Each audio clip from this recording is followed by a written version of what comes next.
Please listen carefully.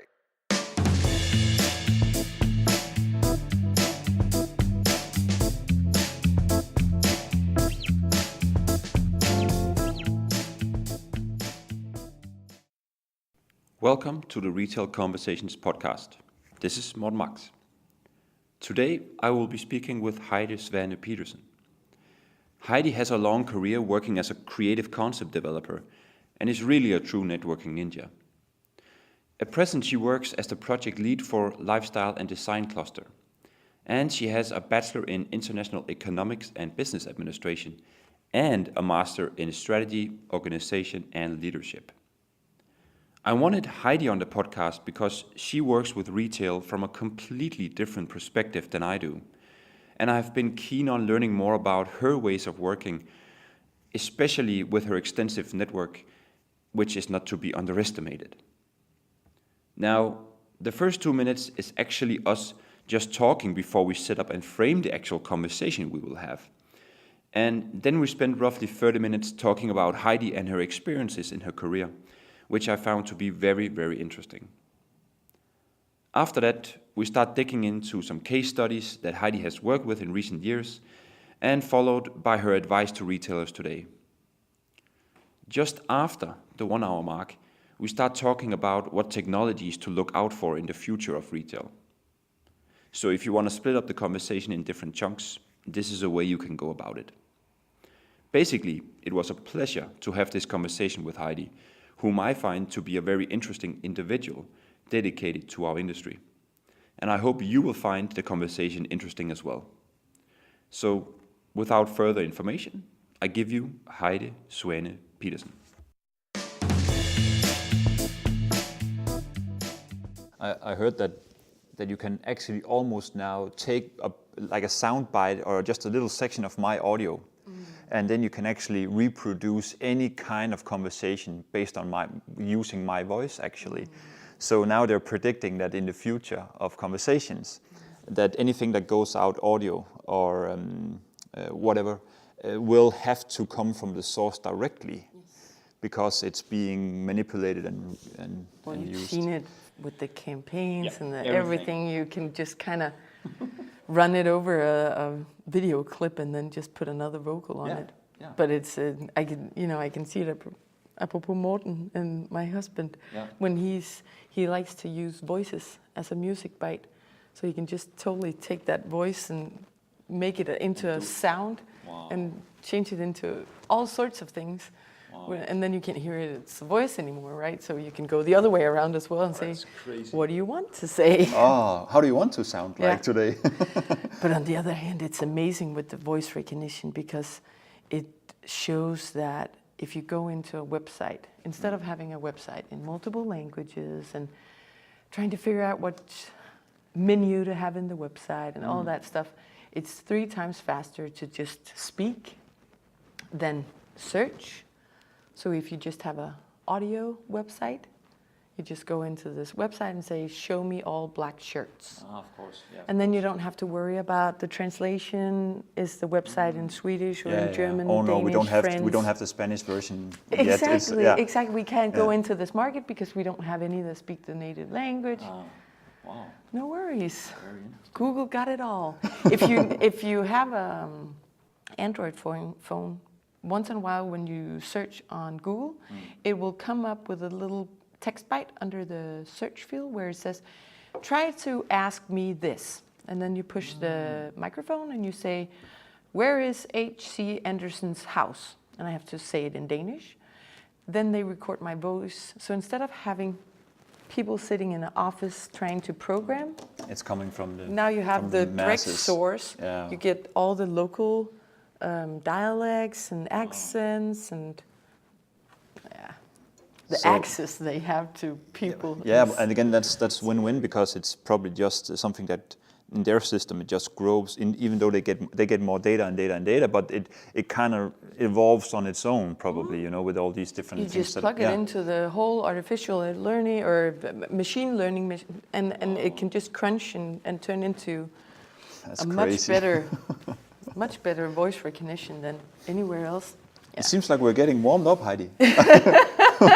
Very true. I think I should start by saying, Heidi, thank you very much for coming on the Retail Conversations podcast. Thank you very much for that. Thank you for having me, Morten.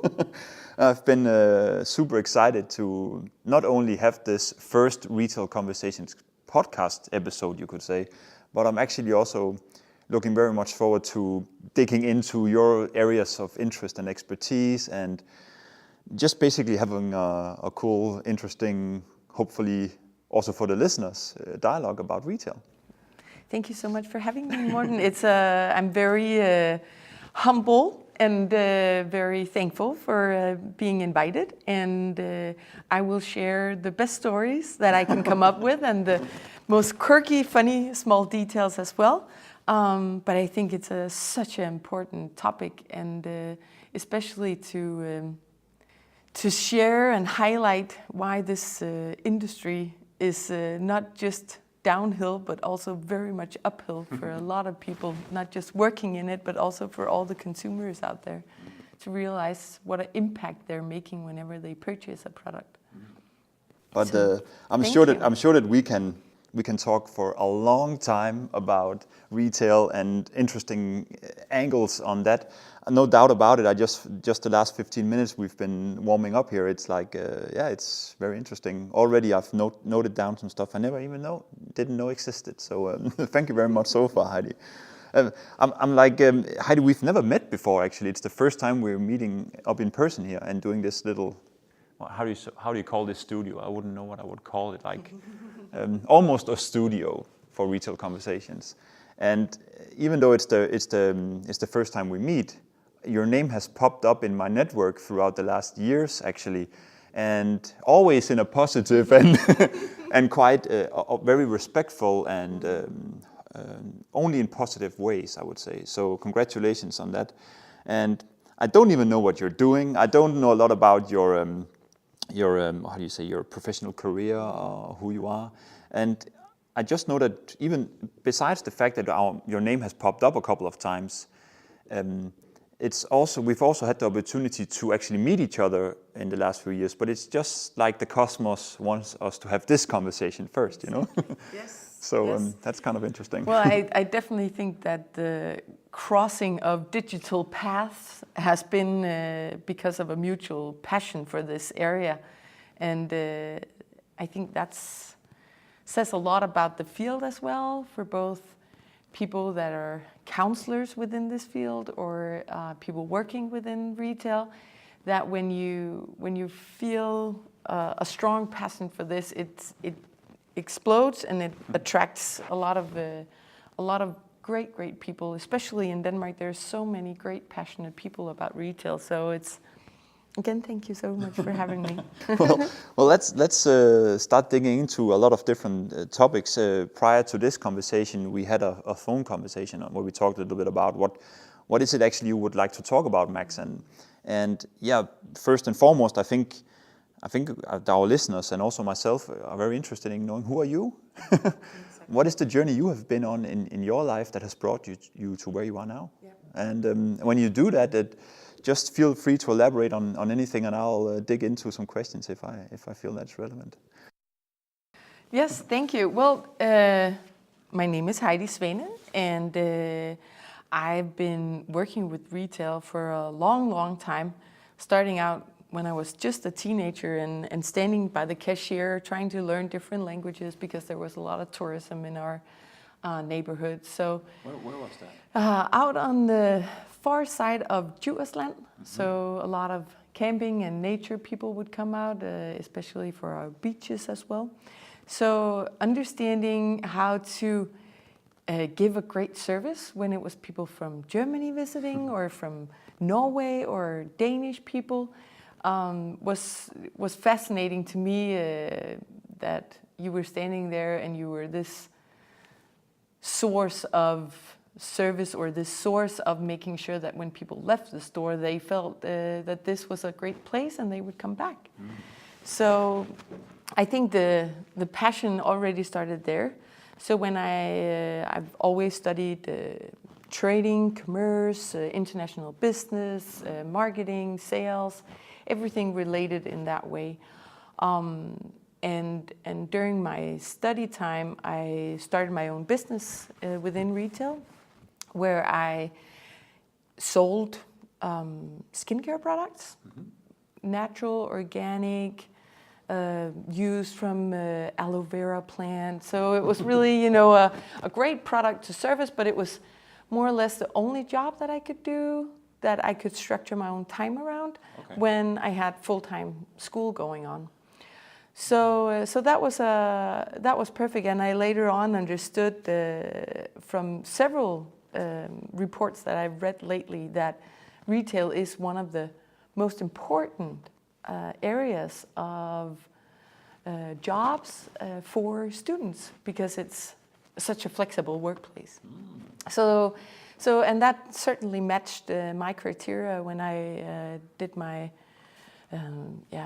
high school, my bachelor's degree, my master's degree. I ran my own business during that time, and I did it as a home service or a home shopping service. And then of course I had some e-commerce next to that. So we would have small events at people's houses or at a little beauty shop or wherever it would suit, that we could gather 5, 10, 15 people, and we could talk about how to take care of yourself, how to take care of your health and your skin, and through that talk about which products was possible to use. So I definitely learned the hard way to retail during some young years there, and I had maybe over those 6, 8 years I was running this show, I had about 50 free time or freelance salespeople I was responsible for across Denmark and Poland and Germany and the US. You went international as well. I went international, yes. So it was a lot of time, and it was a good experience. And I found out how important that leading role in retail was. So when I stopped doing it, or during the time when I went on a vacation, or I could see that I had become the pumping heart in my business so much that it was very much depending on me, and that was actually not very good. That way, people couldn't really feel free to take it to their own level. So I changed profession, and I went into innovation and digitalization. I worked with one of the oldest innovation companies in Denmark called Innovation Lab. And their founders, Preben and Mads Timmer, and Preben Meyer and Mads Timmer, have been the front runners of the digital stage or arena, especially here in Denmark for, I don't know, the last 15, 20 years or so. Okay. And coming into a world where you all of a sudden always think digital first. You have a problem, you have something that's uneven, think digital first. How can you solve this so it can make an impact in your organization? And there I really felt like the problems that I had ran into with my own business, I didn't have the competencies or the mindset to think, how could this solve? Of course, I had my e-commerce platform, but I could definitely see a pattern that it weren't, there were no synergy between my offline activities, my salespeople, my online platform. Everything was kind of a single platform idea and activity. So I learned a lot during those years about how to make those platforms talk together, how to think 360 degrees around your business and use digital tools or digital mindset to kind of be the driver for changing the landscape. And then after some time, I got sick and tired of the consultant business, because every time you come out to a business, I thought, oh my God, after this workshop, we got all the great ideas, go do them. And then I would come back 6 months later and be like, you're still in the same place? What happened? And then they came up with all sorts of excuses. And I just, what is going on? When I had my own business, I thought I was changing stuff all the time, and I was always, trying to push the boundaries. So I couldn't understand why other people couldn't do the same thing. So I quit my consultant job. I took a job at a marketing department, a huge B2B Danish founded company, and started talking all my digital bullshit, Here I am, and come on, let's go change the world, and talk about the end of B2B business and how you have to change into a B2C way of thinking, and it's human to human interaction. So that has to reflect in our marketing, in our sales, and trying to teach the whole organization about how to use tools like business model canvas or other tools that would help us talk in the same way. And I would just hit the wall again and again and again. And during those 3 years, it was an amazing journey learning about politics in a company, learning about how important it is that management from the top set a strategy that the company understand, and it's so transparent that every day you go into work, I know why I'm passionate about this job. I know why I'm working for this company. It makes me think about an old survey. I can't recall how old it is, so bear in mind, dear listener, if I'm off guard here. But it's like McKinsey and company made this analysis of a long list of big and medium-sized companies and looked at their ability and their strength in actually executing or transforming a strategy into action, if you would say. And I don't remember the exact criteria they measured on, but basically they found out that about 70% of all projects or concepts or strategies were not executed optimally. So we have a big challenge. I will not say this was focused only on retail. I would just say I think based on what you're saying now, I kind of get that feeling like this is actually a fact for retail as well. That the retail companies with their positive it's intention. It's a cultural shift, and if we were to reflect it into retail, we were so fortunate last year to have a study trip to New York, and we visited with Klaus Meyer and his amazing project in New York and Grand Central Station, where he has his food hall and his restaurant. And one of the things that he shared was that in the U.S., you still have a culture around your workplace that you come into work, you do your work, and you go home. You don't ask a lot of questions. The job is not a reflection of your personality, of your passion, of your interest. It's a job, and it gives you the paycheck, so you have means to do what you really love. And there was a lot of hassle around, first of all, finding that passion in the staff. Why are you passionate about your job? And then second, one thing that we do in Denmark fairly well is that if we have a job, let's say a job line, and I'm on position B and I can see you on position C, if you're struggling and I have the capacity, I will go and help you. And being in a food hall, it was certainly a line work. One would find the bread, the next one would, find the accessories and the food to go on the bread and so forth. Yeah.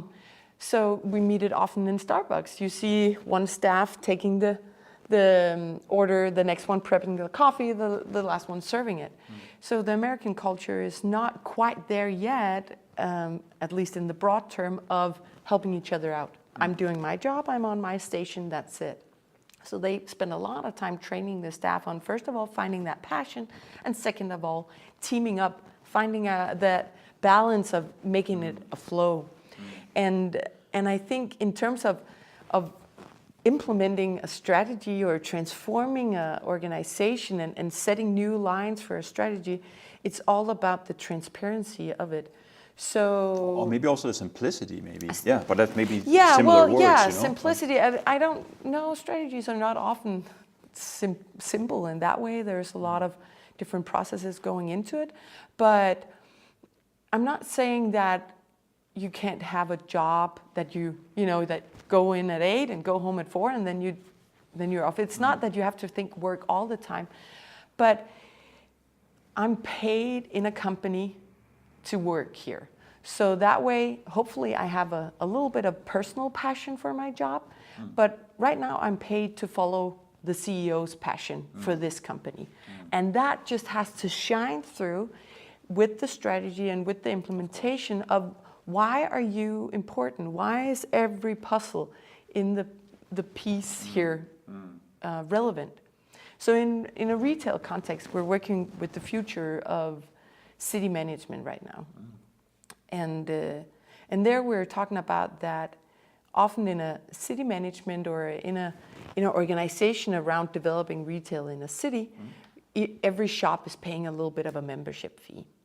So you call in all the owners of the shop once in a while and tell them, what are we doing this year? We have a couple of open night. We will do so and so. Well, actually, it's a matter of putting everybody in the puzzle. So this little shoe shop might have 3 employees. If it's only the owner who's invited into the strategy of the city and the experience and the retail future in this city, if you don't invite everybody in, they don't believe that they have a role or they're as important. Of course. So everybody has to be important. But jumping. But you were facing this, right? You were talking about the role you were having in this, talking about revolutionizing the world with the technology base you now had and technology Bible in your hand or whatever you would say, you know. And then you started to find out that the transformation was not as easy. It was not as easy as you were hoping for. Or okay, so what happened? What did that bring you along to doing? So I was missing. I was missing working with retail. This was a B2B company, and it was definitely coming back to passion. It was definitely a stretch for me not having the end user of a product closer to the organization, closer to product development, closer to sales activity. As a B2B company, there was at least in our situation, maybe 3-4 stops before we were at the end user destination, right? Okay. So I was missing retail because you have the end user right there in your face, telling them exactly how they feel. Yeah. And and of course, working with transformation and digitalization, it was interesting to find a setup for me as a next stop where I could have all my angles come together. And I found a really great job right now. It's an organization called Lifestyle and Design Cluster. Yeah. And they are a little bit special in the way that they are actually what you would call a innovation network. But the way that they're financed is actually under our Ministry of Education. So how does this work? Well, the government of Denmark believes that it's important to use some of our taxpayers' valuable money to grow businesses in Denmark. So they stay innovative, they stay on top of everything, that they will actually still be here. Yeah, so both being competitive in the Denmark, but actually also being able to scale themselves internationally. Yeah. So the government of Denmark allocate money through their different ministries out to do different activities. And they allocate money through the Ministry of Education to say, well, researchers at the universities, among other places, there's multiple places in Denmark going with heavy and good research going on, but publicly funded research should be available to all companies. And this is where I come into play, because a researcher is often great at doing their research. So in order for them to stay focused in their job, they use somebody like me from an innovation network to facilitate or bridge this knowledge out to a company. So in Denmark, we have, I believe, maybe like 22 innovation networks working within different fields. So you have somebody within robotics, you have somebody within farming, within the future of building, health, offshore energy, and so forth. My focus is then within Lifestyle and Design Cluster to work on the lifestyle industry. And my specialty is then technology and digitalization. So based on all the things you're focusing on now and what your prior, what you say, roles and responsibilities has brought you to now, what do you call yourself? What kind of an identity would you stamp or place on your own? Well, right now I'm a facilitator. Yeah, okay. Or like I said to you before, we started this conversation, I'm a dating service. Yeah. So what my dating service does is that it finds knowledge within the research field, and I matchmake it with the companies that need that kind of knowledge. Oh. So the companies that I mostly try to reach out to are companies within the lifestyle and design industry. So it could be furniture, fashion, interior, accessories. It could even, well, yeah, but that's, you know, a product, but it could also be like fashion tech or products, services, that platforms in that matter. Mentor, things like that, right? So it could be services or products, businesses that find themselves in a situation where something interesting has caught up to them. Right now, for example, a lot of our companies are looking to virtual reality. Virtual reality has been around for a long time. I believe like since 1890 or something like that. Okay. But all of a sudden, with the phone in every consumer's pocket, virtual reality has become a everyday thing. So a lot of people are looking to how can you use this technology, and IKEA has tried with some augmented reality and things like that. So this is where we come in and say, okay, virtual reality, there's a lot of research going on in that field. There's definitely a very proactive upcoming private companies in the field. So could we maybe facilitate a project, short-term project, 6 months, 1 year project, where we could bring in companies. They could be part of an experiment where the researchers come in with the knowledge, the companies come in with a problem statement, and we try to experiment with this. And what we've seen with the previous projects is that the companies, they all of a sudden get a little bit of free time to experiment with this knowledge or this technology.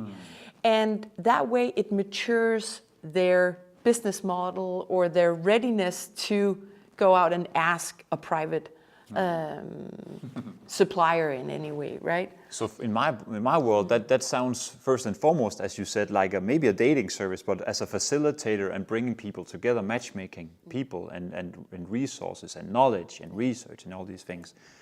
But you don't stop there, it seems. It sounds like you're also helping people design this world where they can play and design and develop together, right? And then mature their concept. Exactly. Is that a fair assessment of that? Well, it works on different levels.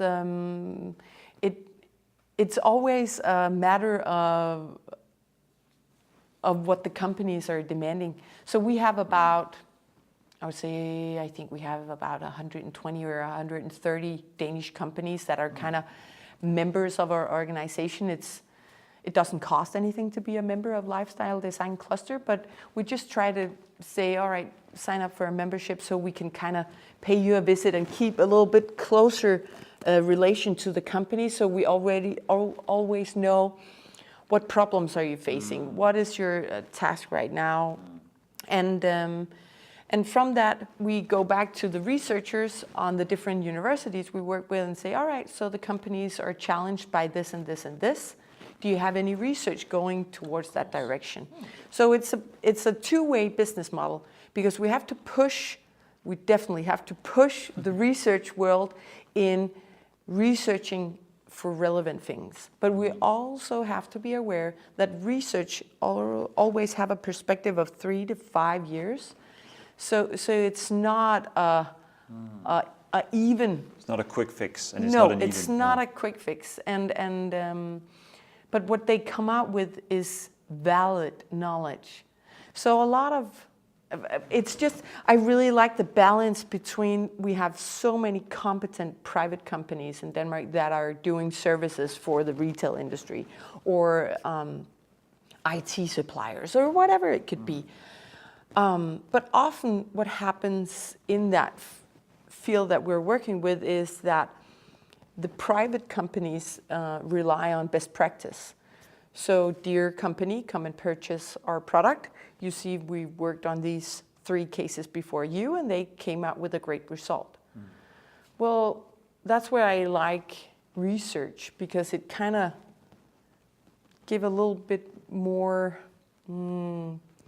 it broadened the horizon, right? It shows you different methods, different models that you can work with and find your own way, because there's always, just one that can be on top. So if you always copy a first mover, you will always be a second one. Line, yeah. So you gotta find your own way, and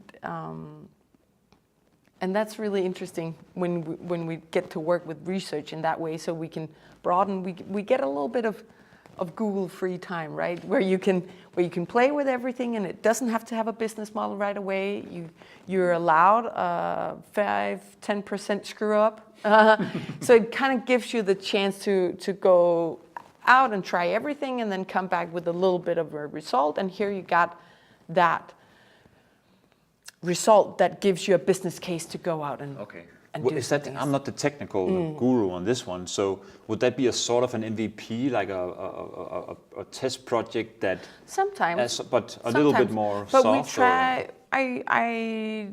sometimes we work with product development, but not very often. Often we work with maturing people's mindsets. So right now we're working with, for example, a project with an organization called Forest Technology. They have psychologists working with how does technology impact people.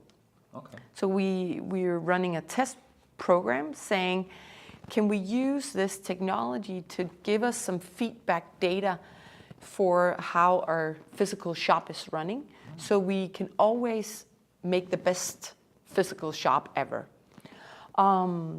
What they do is we've asked a company, it was an outdoor company, and they said, all right, please send in test people in our shop, and they have to buy a tent, and they have to buy something for their kid.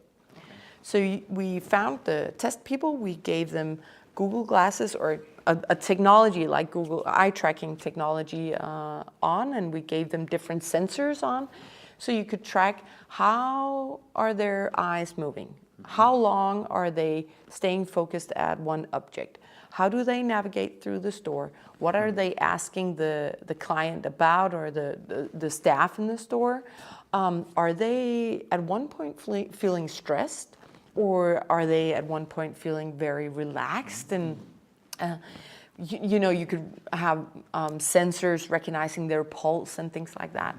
So the result we come out with afterwards is, a lot of times people say, oh, I knew that our store wasn't working optional, and yeah, I could see that the signage that we were doing in the store wasn't that good. But all of a sudden it's not based on gut feeling or intuition saying, oh, I like this way, but it's actually a direct reflection of where did the customer go wrong, and where did they really like the design of the store. And that kind of data is interesting, and I've found over the past 2 years that a lot of projects that we're working with often end up in a situation talking about, are you a fact-driven culture, or are you a cultural different, gut feeling or experience? And, it's not that I look down upon that kind of management style. It's just been really interesting to see, what if you align those two things? What if you both get data discipline and a fact-driven culture, and you align it with experience? All of a sudden you get really great results. So Interesting. Another project that we did, yeah. What can I ask? What was if you can share this? What were the key findings in this experiment, or what you call it? So one of the things was that, and this is very specific, of course, and we're running because it was really interesting, we're running the experiment 2 more times at 2 different stores next year. And always looking for other cases. So if any other cases out there want to test, dear listeners, that was a sales pitch. No, but what's interesting is that when we were finished with the organization, in this case, you got some good results where they actually stopped up and say, why don't we have this as a steady service for our stores? Why don't we buy that service from a supplier that can, instead of doing, we were talking about before, mystery shopping or whatever, why don't we have a IT company coming in and doing eye tracking on our store every time we either design a new store or have to revisit old stores, right?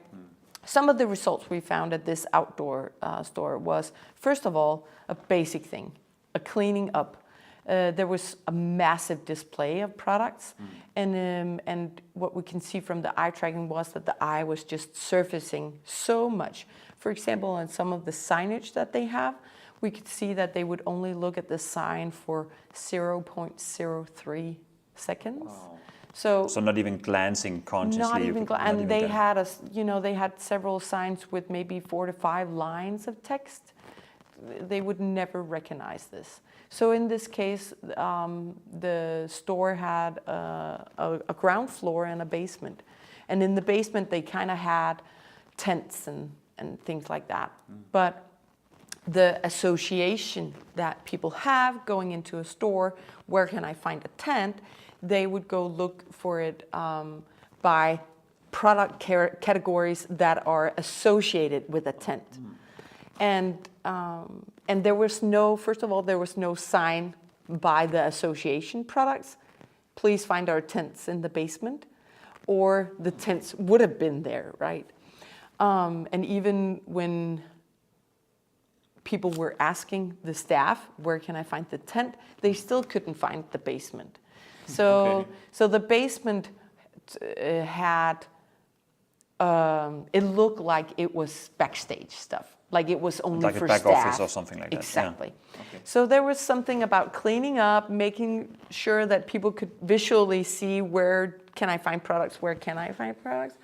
And then there was something about the product placement of the kids' products that often we hang products so you can only, like a jacket, you can only see the shoulder, right? Because you have 15 the jackets. The sidebars. So it was difficult to navigate in that space, and you would look for a kid's boot, and it would be all the way up to the top by the ceiling, and you're trying to buy it for a kid, and so a couple of display rules that we found was really interesting. It makes me think about that this is like the space management, visual merchandising aspect, and then also the cleaning aspect of running a store, right? So that's sometimes an issue that I experience in many of the stores I work with. But at the same time, there's another aspect of that. So let's say naturally with the design that is in the store, you see and tend to see these areas in the store, but you tend to think that this basement might be the back office, so you don't go there naturally. So there's a space management or whatever you would call it issue you can fix, right? But on the other angle, it's also sometimes what is the focus in the conversation or the interaction we have with the customer to be able to showcase that we have a basement? So there's 2 aspects to this, right? So yeah, but it's kind of interesting, I must say. That's were there other interesting factors that you found out in this you can share? There were a few more. I'm trying to think about them. We can do a link to the story. And what I found most interesting in this scenario was that it was psychologists doing the research. Often I work with technology-driven projects where it's people with a technology background, technology researchers. Yeah. So it was really, really interesting for me to do a technology project working on the human factor in this. And that's why I really like that they came up with several recommendations for the store. Already they started out the research already catching the customer from when they parked their car. Okay. And then they had to find, going through the little city, they had to find the shop that they had to buy the products in. So even though you had guided this, you had somewhat instructed the test person, right? Please, Mr. X, go through the city, find this shop and buy these 2 products and come back. So out of the test people we still had 1 or 2 that got lost and didn't even find the shop, right? So it's interesting to see how that human factor is always at play in some way. But we can just do a link for the story, and then people could go visit the recommendations, and they can definitely follow the projects coming up.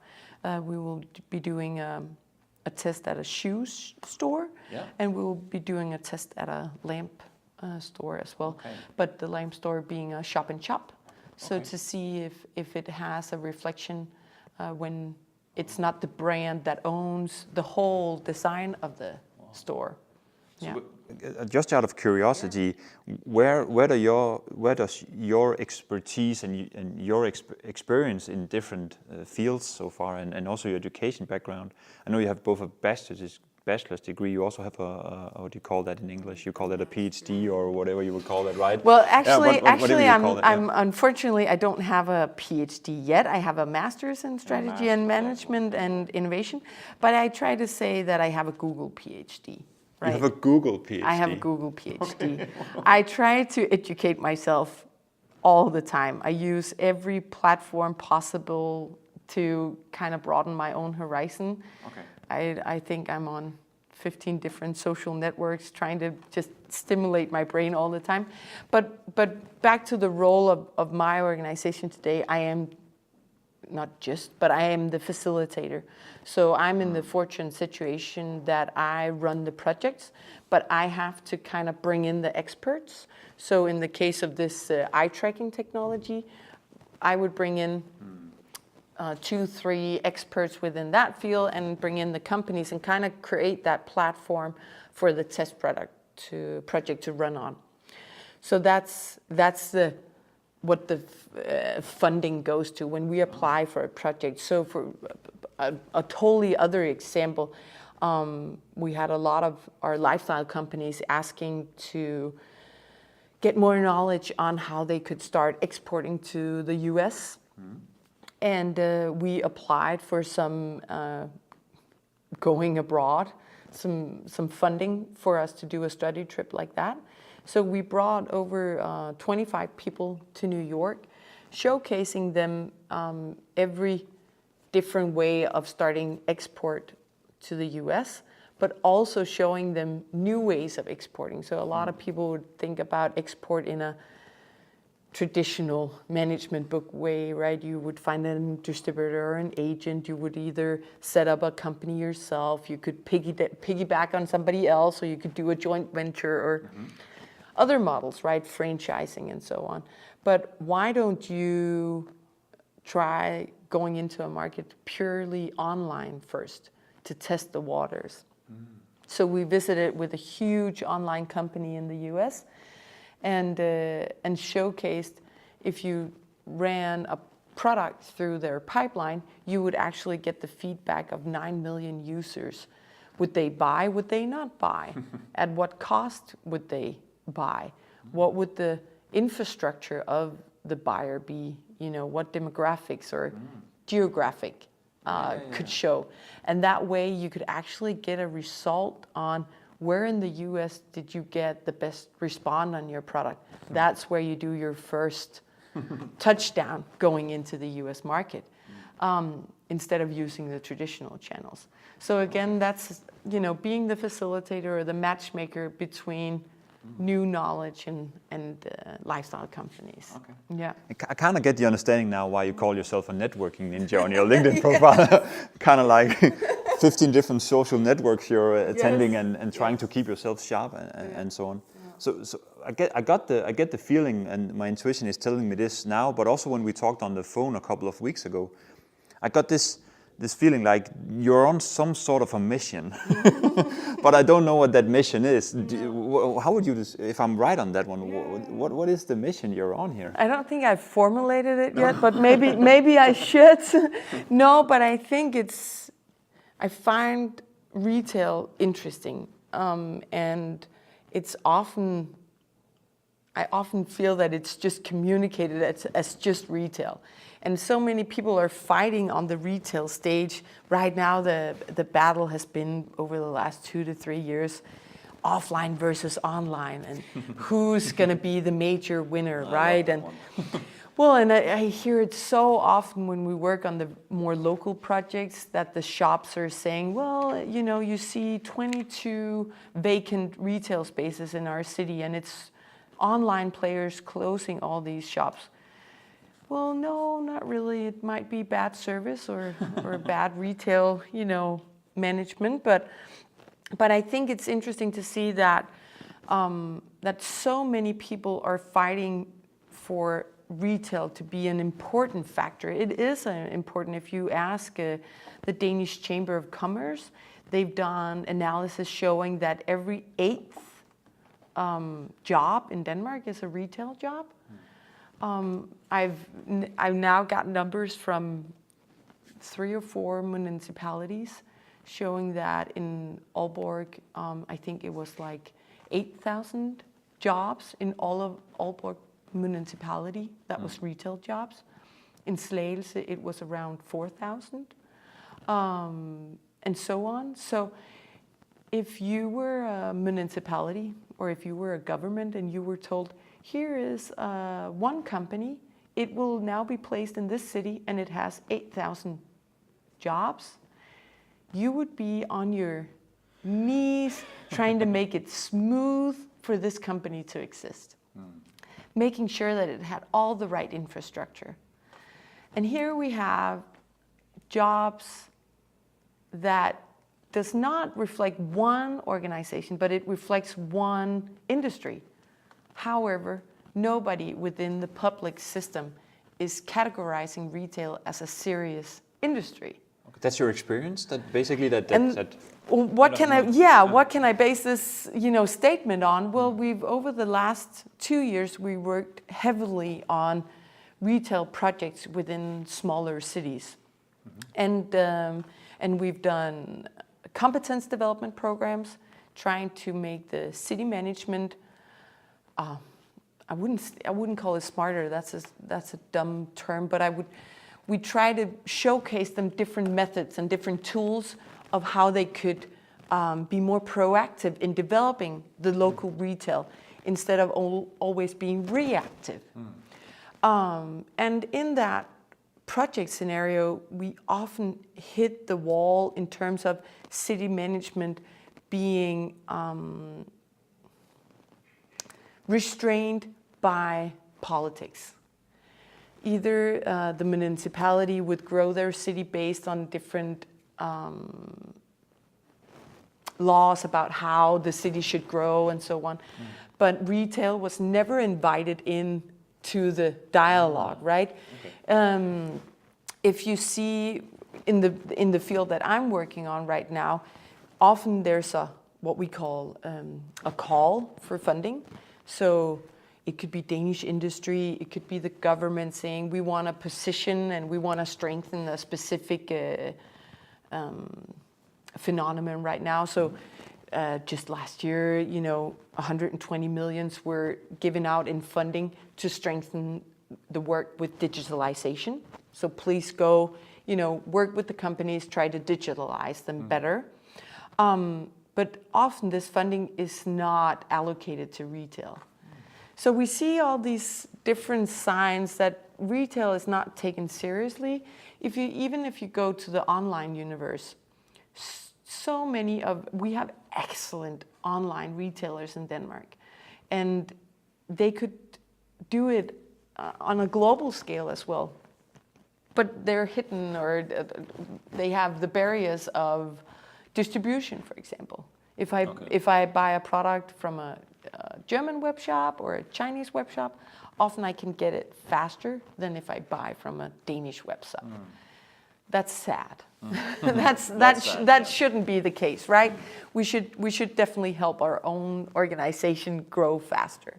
So there's this unbalanced situation or unbalanced partnership right now between retailers that want to grow and want to, bring it out big. And I'm not just talking about the big and famous. If you visit Skanderborg, there's this beautiful shop called Brun Brun. If you visit Odense, there's a beautiful shop called Dr. Adams. If you go to Randers, there's one called Scene. If you go to Aalborg, there's one called Siop. But all of these reflect between 5 to 15 employees. And all of them have experienced that the online environment and the offline environment in retail is growing harder together, but because they've found the right DNA for their shop, they're booming. Okay. And they're getting international attention as well, but they need the right framework to grow bigger. And that framework can often only be, what can you say, positioned or changed by some other legal ways of going about it. So would you include what you're talking about now in your mission statement, or that creating this or balancing out these elements, or taking it more seriously? Okay. Bringing Denmark taking has, retail more serious. Yeah, taking retail more serious. When I hear, how can we grow Denmark as an industry or as a country in our global competition, it's often focused on offshore energy. It's often focused on hard industry. But we always say that Denmark in the future will live off knowledge and our great service. Well, then I think it could be interesting in that equation to bring in things like retail, tourism, who's all about service, knowledge, and definitely have a great potential to grow abroad, right? And we have such a strong design DNA in not just Denmark, but in the Nordic countries. So we have such a great potential out there, and a lot of countries know of the Nordics. We just need more, but more attention to it as well. So basically, if I was a retailer today, and maybe I'm running one store, maybe I'm running multiple stores, I could even be a chain. What kind of advices would you give a retailer in 2018 almost?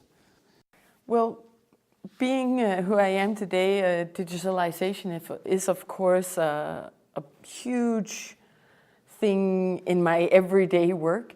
So, but what I mostly see is that people or organizations are changing or implementing because they come across a new technology and somebody promised them that they could create a better result with this technology, and they buy it and they implement it. So what I hope and wish that owners of no matter what size of organization want to do in the future is to find their why in their existence. Figure out why are they the most important store or the most important brand in their community or in the world or whatever scale they want to do. So why are they relevant? That would be Exactly. Yeah. And if they need help, the most famous book right now is of course Simon Sinek, and he has a 20-minute TED Talk on it as well. So if you don't want to read a whole book, do just a TED Talk. But figure out that why, and then elevating it with technology. Using digitalization as a tool to grow your business, as a driver, either for change or to do something better or more efficient or different.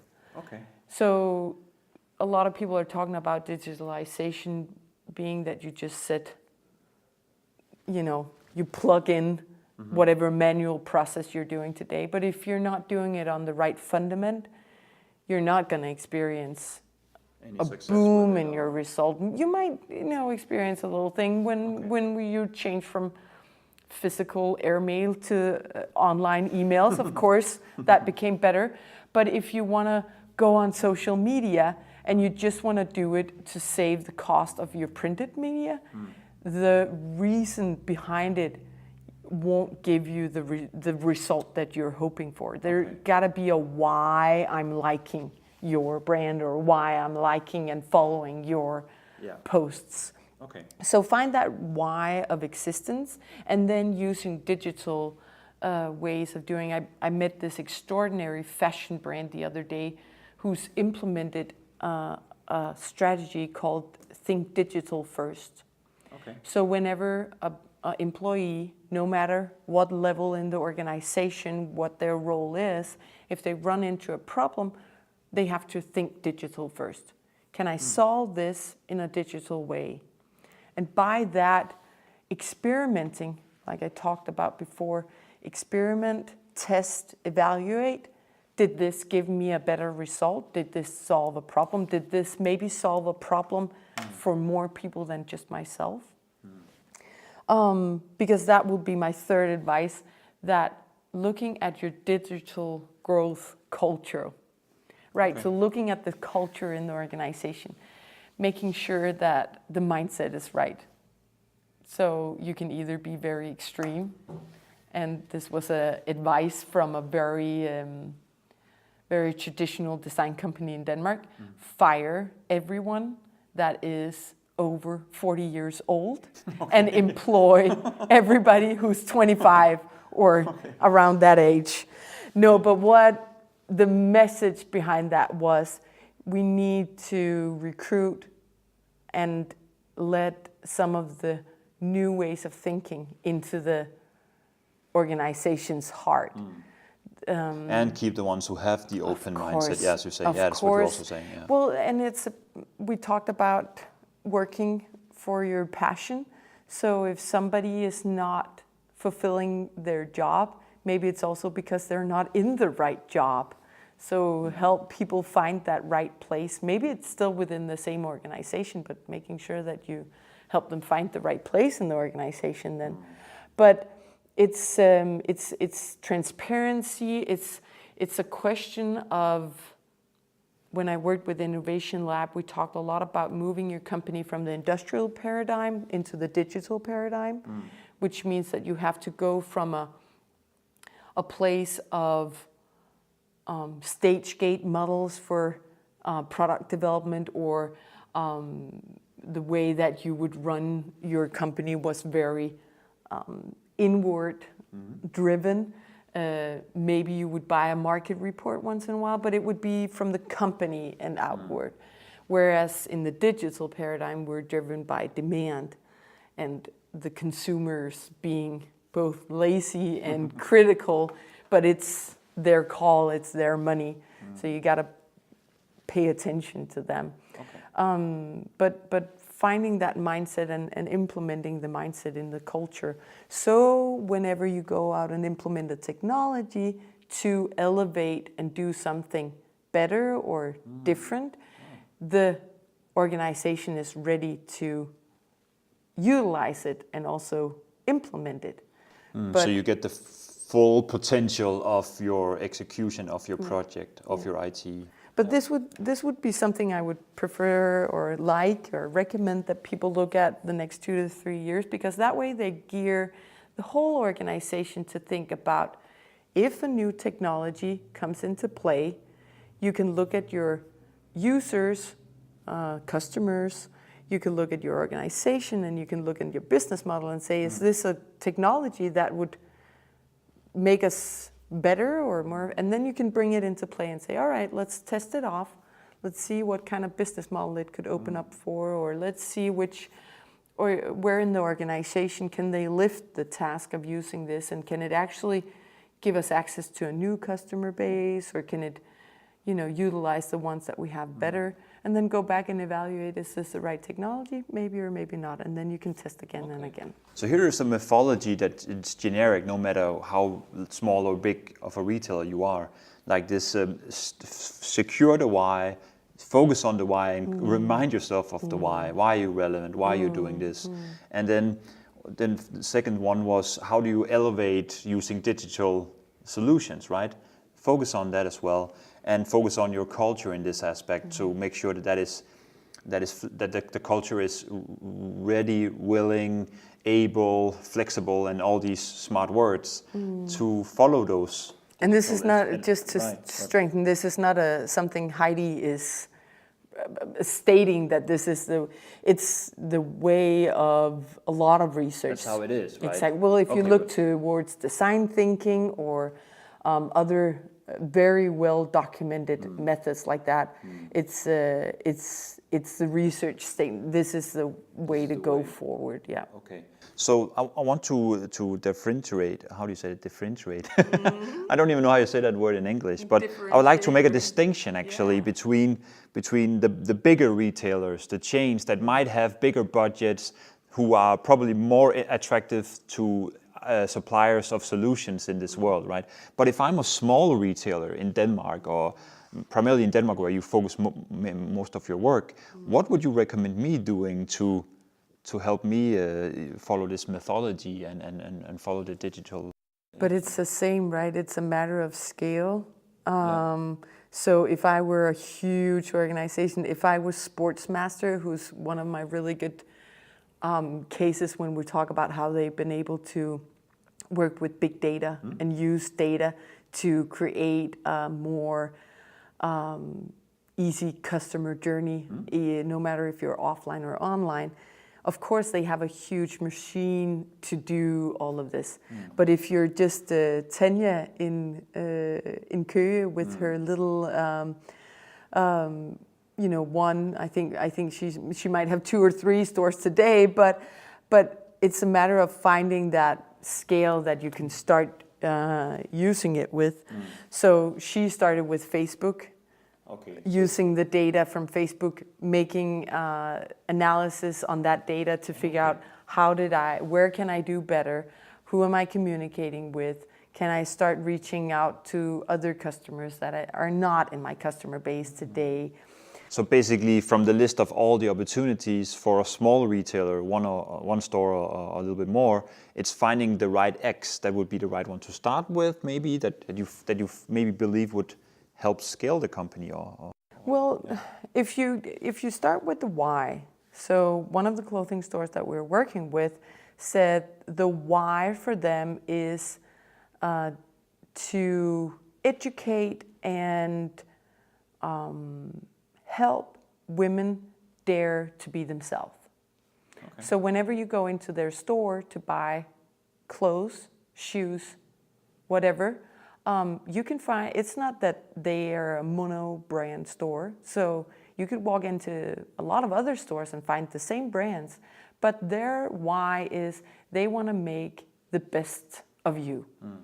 So they spend a lot of time in the dressing room coaching, educating the customer on and experimenting with them. So when they walk out that store, they have a customer who've, stepped up a level compared to what they would do otherwise. So this is going back to Joe Pine and his experience economy research and figuring out the next level of service, right? And then turning to the technology, could they digitalize some of this? Yes, of course they could. They could look into the platform strategy and say, well, our why is that we are the best at making women empower themselves. Can we create a platform? If you read a Platform Revolution, an amazing book about how this phenomenon around platform strategy and Airbnb and a lot of the other platforms booming right now, Uber and so on, what is it they're building their business model around? Well, that's also relevant for the smaller retailer because they're creating small communities where they can be the platform for these women to talk about that maybe they as a clothing store just empowered them through their clothes, but maybe they empowered them to be the best woman at their job that day, or maybe they gave this woman the best wedding ever. So the why is very much related to the customer journey, and very often retailers focus on only the transaction point. They forget that when I'm at the transaction point, it's just one stop from reaching the project that I'm on. Maybe I'm trying to be the best mother. Maybe I'm trying to be the best at my office. Maybe I'm running for an election. Maybe I'm running, trying to be a promotion, or maybe I'm just trying to make the best garden, or, you know, there's so many projects that I'm on, especially when I'm looking at retail, because it's always a service or a product for me to elevate that end project. And they forget that when they have me in the store, or when they have me at the web shop, they forget to reflect that transaction into that scenario. Makes sense. And that's why I believe that why is so important, because that will create the platforms for future income. So you can step out of the scenario where you only have one business model which states it's a transaction. I have to give you a piece of product and you have to give me money, and that's the only way retail makes money right now. So can we find multiple income channels and diversify in that way? That way we can maybe make local retail become stronger again, and not be challenged so much by so many factors. Maybe retail could become this experience hub in your city, right? Very interesting. So a lot of good advice here, some really good advice, and also methodology on how to approach it as a retailer today. Thank you for that.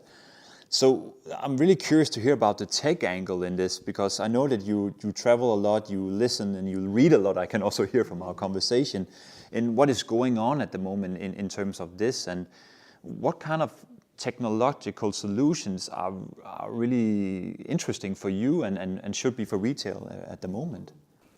Well, of course, the biggest macro trends with machine learning and artificial intelligence are so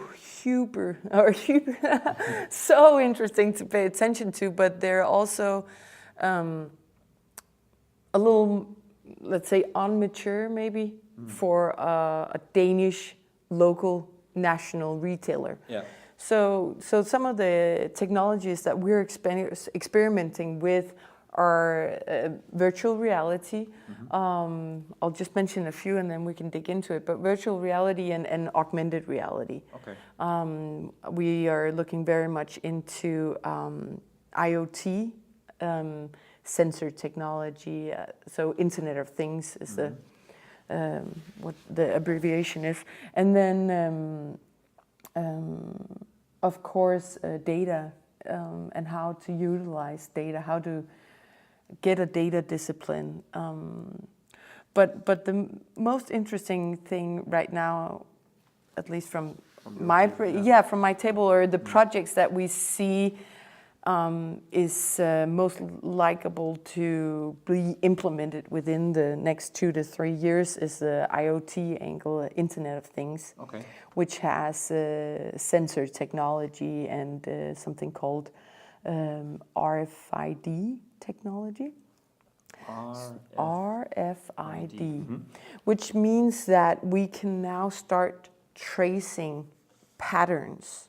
For example, RFID is a little tag that you can put on maybe your clothes or whatever products you have in your store. And all of a sudden you can, with this technology, just scan your store and get a reflection of what products do I have. So everybody who has ever tried working in a store, the worst day every 6 months is those 2 days where everybody... Exactly. And the reason why it's such a bad day is because there's no celebration afterwards, right? The CEO figured out that they're missing 20,000 kroners in stock, and it's such a horrible, and what happened. And so there's no celebration around this day. So what if you... There should be, actually. Exactly. So what if you could change that? What if it could become an asset to you instead of a shock and a reaction? What if you could become proactive? And with this technology, and the reason I'm pointed this out is because it's starting to have standards, around EU. So it's not a technology that you can use in 5,000 different ways. Okay. So there's starting to be standards properly tested and experience based on that. Exactly, and you're starting to have IT developers that can actually come in and do more than just implement the technology and leave. They can start helping you and understanding you with the data that you can get from it. Okay. So all of a sudden you can start to analyze, and it can certainly reflect right away, where's your stock, how much do you have, where in the country is it, so you can follow your goods around all the time. Mm-hmm. But you can also put it into a price tag, so you can have a little electronic price tag, and you can change the price in a real time. So instead of having, also if you worked at a store, having to go around and tag every piece of clothes because now you have a 25% sale, you can just plug it into the computer, and it can, kind of as we know from the supermarkets today where you see a electronic price tag, right? But then with sensor technology, also we're testing a lot of, something called a peer sensor, infrared sensor, who can point in a specific direction. So we could maybe, match data to see if we're running a specific campaign on our social media, will we see specific traffic around this place in our physical store? So we can start tracking data. And what's interesting is that if we're working with data, and this doesn't have, again, to be a big company thing, this can also be a local store, no problem. Retailers in all levels can work with data. Of course, if they don't have their own data analysis, it might take a few videos on YouTube to understand what you're doing. But there's so many free services out there that you can use for this. But you could then start to find different data sources. You have data from your physical store, you have data from your point of sales system, whatever you have there. You have data from your web shop maybe. So start tracking that data to see which product categories am I selling the most? Is there a different timeline for me? Is it spring, summer, And what we've seen is that two of the cases that I know of that are tracking data in this way have found out that when the weather becomes bad, in the one case it was a clothing store, when the weather is bad, the traffic is low in the store. So they aligned with their staff to be a little more agile, so they could expand their opening hours, but the staff could go back and forth a little more, so they could. So they could be flexible on the wage and staff costs as well. Exactly, and that way they could expand their opening hours. On the other hand, the other shop that we worked with was accessories and interior design products, and they found out that when the weather goes below 16 degrees, their traffic in the store increases. So they have now aligned with their social media campaign, starting to change the campaigns going on their social media, because now it's most likely that our fan base is in a store. So all these data can start giving you smarter ways to work. And with the RFID technology, that you could start counting inventory. Instead of taking 2 days, we studied a case called Moods of Norway, a Norwegian company, and they implemented this in their 15 stores, and now they could do inventory count on 15 minutes, and they do it every week. And the benefit of that was that the staff all of a sudden became much more happy with their work, because they had a more specific or more accurate knowledge about where is this exact sweater that I'm, can I, instead of having to call other stores, do you have this in large? You could just go into the system and you knew exactly where there was a large. And they felt that they had more time to give the service that the customer demanded. But there are so many positive buy effects and side effects of actually implementing what you're talking about. I don't have concrete examples of implementing these technical solutions myself, but it goes not only to more time with the consumer, it also goes to certainty of where the goods are, as you say, but also in terms of that if you say that a big percentage of waste or loss actually comes from staff theft and customer theft, but now you have a more in-time data, so you can react back to production. All the things. Right now, sustainability is on everybody's lips, and especially with the cases coming out of how people are trying to position themselves as sustainable. But with technology on each product, you can start maybe doing more accurate forecasting. Right now, you're forecasting right on past year's numbers, and if you're not analyzing your success as if it was a failure, you believe that you will create the same result, successful results next year, without taking into the fact that you might have been lucky last year, right? So forecasting is a very again, a very industrial way of thinking sales. Instead of using data to do very accurate and predictive sales, and then being smarter in your whole value chain. Are there anything within the virtual reality realm or the augmented reality that you want to outline here at the end of our conversation? Well, virtual reality is popping up very much in the marketing departments around the very first mover companies, I believe, and it's interesting technology because it allows you. All right, let me approach it in another way. A lot of brands use a lot of time creating marketing material to make sure the storytelling goes with the product. But often the brand is dependent on the staff handling the products.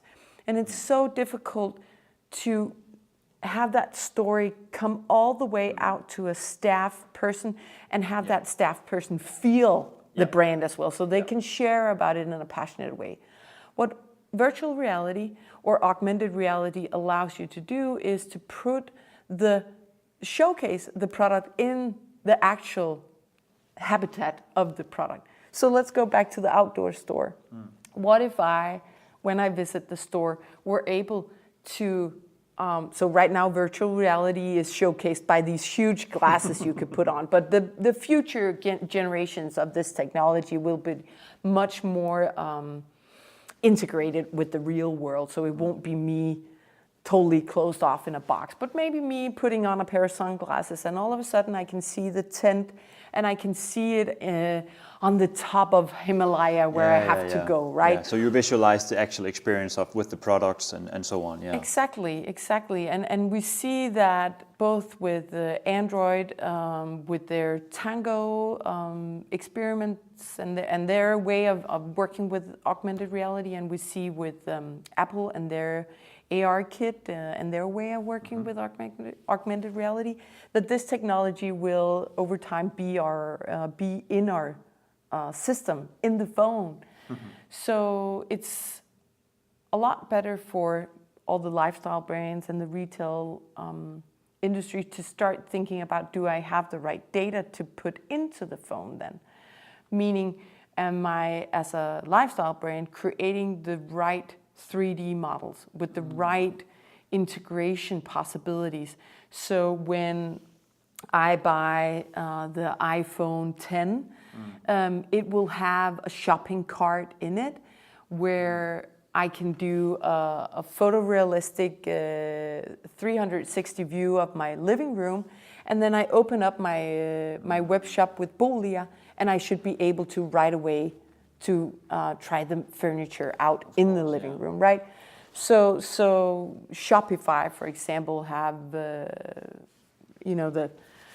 the back-end system for online shopping and so on. They have hired a whole VR, virtual reality team to develop so they can implement within their e-commerce platforms the possibility of virtual reality.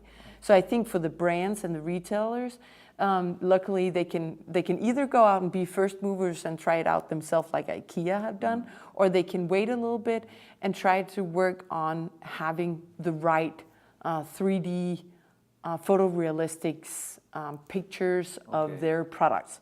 So they can just plug in when the technology is mature enough. So they secure that they are plug and play ready for when they want to go into this realm. Yeah, yeah. Okay. But that's from a marketing point of view. Imagine going back to counting your stock, being more proactive in your sales numbers.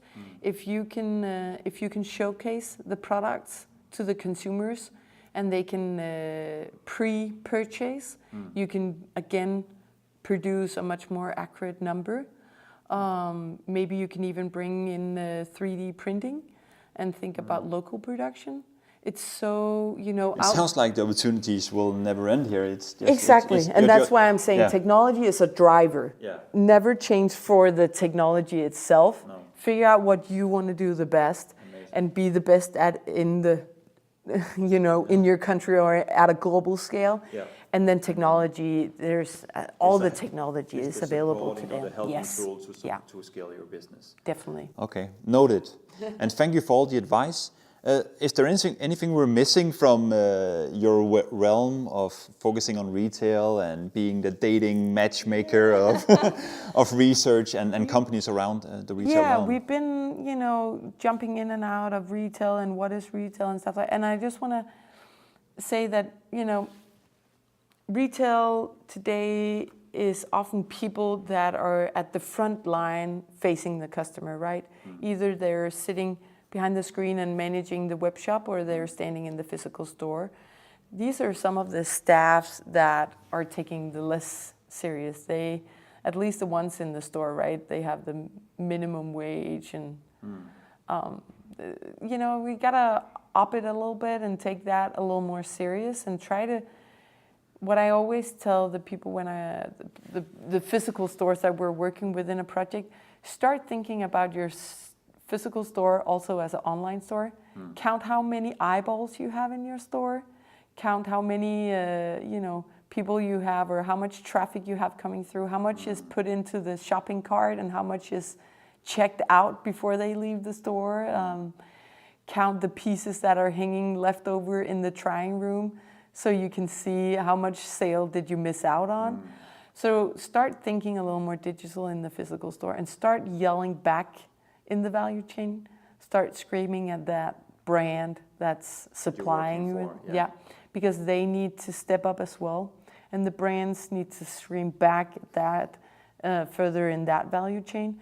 Because if we have to scream to the political side of the story that they need to create a better framework, well, retail have to professionalize their way of working as well. Okay, message received. Let's see how it gets received outside of me here, just having this lovely conversation with you. Heidi, I thank you for taking the time. Thank you for being so open and curious within this realm of retail. I'm sure we could talk about a lot of other topics here and dig into specific business cases in the future. So with hopefully seeing you in the future again, thank you for your time. Thank you so much for having me.